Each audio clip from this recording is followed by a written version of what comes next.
काही गोष्टी गोष्टींसारख्या नसतात, तर त्या जखमेसारख्या असतात.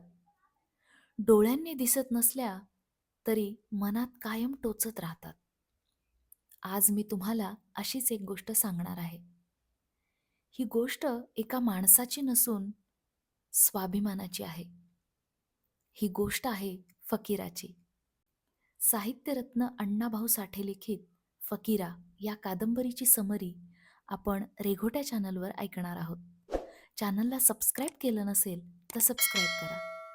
तो काळ वेगळा होता, गाव वेगळं होतं आणि माणसांचं जगणं ते तर फारच वेगळं होतं. गावावर राज्य होतं ते सावकारांचं, जमीनदारांचं आणि जन्मानं मोठे मानल्या गेलेल्या लोकांचं. इथे माणसाची किंमत त्याच्या श्रमावर नव्हे तर त्याच्या जातीवर ठरायची. आणि अशा गावात एका झोपडीत जन्माला आला फकीरा. लहानपणापासूनच त्याने भूक पाहिली, अपमान पाहिला आणि अन्याय तर रोजचाच. त्याच्या वडिलांनी राबून राबून कंबर मोडली तरी सावकारांचं कर्ज फिटलं नाही. आईच्या डोळ्यात पाणी होतं, पण रडायला वेळ नव्हता. हे सगळं पाहून फकीराला एक प्रश्न पडला. आपण नेमके आहोत कोण? आपण खरंच माणूस आहोत का? गावात नियम होते. गरिबांनी मान खाली घालायची. मोठ्यांच्या डोळ्यात डोळे घालायचे नाहीत आणि अन्याय झाला तर गप्प बसायचं. पण फकीराला हे जमलं नाही. एक दिवस त्याने पाहिलं, एक म्हातारा शेतकरी सावकारासमोर उभा होता. हात जोडलेले, पाय थरथरत होते आणि सावकार त्याला माणसासारखं नव्हे तर जनावरासारखं वागवत होता. त्या क्षणी फकीराच्या अंगात काहीतरी उसळलं. तो पुढे गेला आणि पहिल्यांदाच अन्यायाला थेट नकार दिला. त्या दिवसानंतर फकीरा पूर्वीसारखा राहिलाच नाही. तो पूर्णपणे बदलला. गावात लोक त्याच्याबद्दल बोलू लागले. हा पोरगा जास्तच शहाणा होतोय. याला वेळीच आवरायला हवा. नाहीतर बाकीच्यांचं डोकंही वर होईल. कारण फकीरा फक्त लढत नव्हता. तो लोकांना जागं करत होता. तो सांगायचा, भीतीनं जगणं म्हणजे जगणं नाही.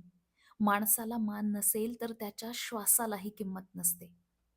हे शब्द गरिबांच्या काळजात रुतत होते. सावकार चिडले, जमीनदार चिडले, कारण त्यांची सत्ता धोक्यात आली होती. फकीरावर आरोप ठेवले गेले, खोटे गुन्हे दाखल झाले. कायद्याचा वापर त्याला मोडण्यासाठी झाला. कारण कायदा नेहमीच एकसारखा नसतो. तो श्रीमंतांसाठी कवच असतो आणि गरिबांसाठी काठी.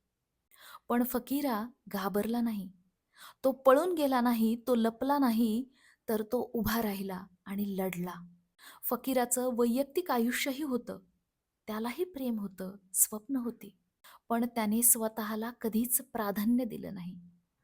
कारण त्याला माहीत होतं, आपण सुखी झालो, पण आपला समाज गुलाम राहिला, तर ते सुख काहीच कामाचं नाही.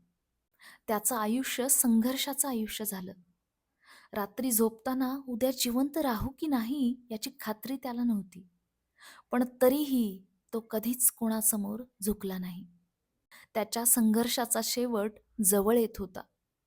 सत्ताधाऱ्यांनी ठरवलं, आता हा माणूस संपवायलाच हवा. फकीराला एकटं पाडण्यात आलं. त्याच्यावर हल्ले झाले, त्याला गुन्हेगार ठरवण्यात आलं. त्या क्षणी तो हरला का? कदाचित शरीरानं हरलाही असेल, पण विचारांनी कधीच नाही. कारण फकीरा एक माणूस नव्हता, तर तो एक प्रतीक होता. अन्यायाविरुद्ध उभ्या राहणाऱ्या प्रत्येक माणसाचं. तो मेला असला तरी त्याने जे लोकांना दिलं ते कायम जिवंत राहिलं. स्वाभिमान. आजही जेव्हा कुठे गरीब माणूस डोळ्यात डोळे घालून बोलतो, अन्यायाला नाही म्हणतो, तेव्हा समजून घ्या, फकीरा अजून जिवंत आहे. ही गोष्ट नाही, ही आठवण आहे आणि प्रश्न आहे, की आज आपण माणूस म्हणून कुठे उभे आहोत? मित्रांनो, फकीरा कादंबरीची ही आगळी-वेगळी समरी तुम्हाला कशी वाटली, हे मला नक्की कमेंट करून सांगा. आवडली असेल तर चॅनलला सबस्क्राईब करा. भेटूया लवकरच. तोपर्यंत धन्यवाद.